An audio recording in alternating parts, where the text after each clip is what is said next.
يا ريت كل واحد يعرف دوره كويس ويفهم الكلام اللي هيتقال ده.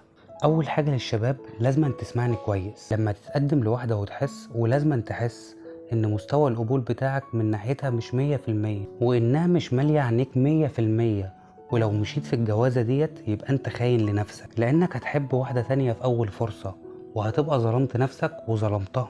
ولو هي محترمة واضطرت اللي هي تعيش معاك بقى، نظرا بقى لظروف الناس والمجتمع والفلوس، هتعيش معاك جثة من غير روح. ولو هي مش محترمة هتعيش معاك برضو الجثة من غير روح، وهتعيش مع غيرك كل حاجة تانية. اسأل نفسك قبل ما تقدم للبنت لو هي مالية عينك وانت عايزها فعلا ولا لأ، واسألها كمان لو انت مالي عينيها وهي عايزاك ولا لأ. وخليك راجل وما تفضحهاش لو هي صريحة معاك وقالت لك انها مش بتحبك. خليك راجل وانسحب في هدوء.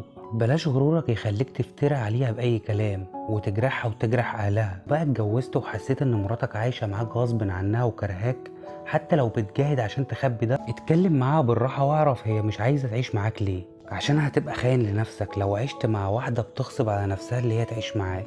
وخليك برضك راجل وانسحب في هدوء لو حسيت ان مفيش امل. الجواز سكن ومودة ورحمة واعانة على المصائب. بالنسبة بقى للاطفال، لما تتربى في بيت كله كره أسوأ بكتير لما تتربى ما بين أب وأم منفصلين. ما تخافش على كرامتك وما تخافش من كلام الناس. رب الكون كفل حق الطلاق لما الجواز يتحول لورقة.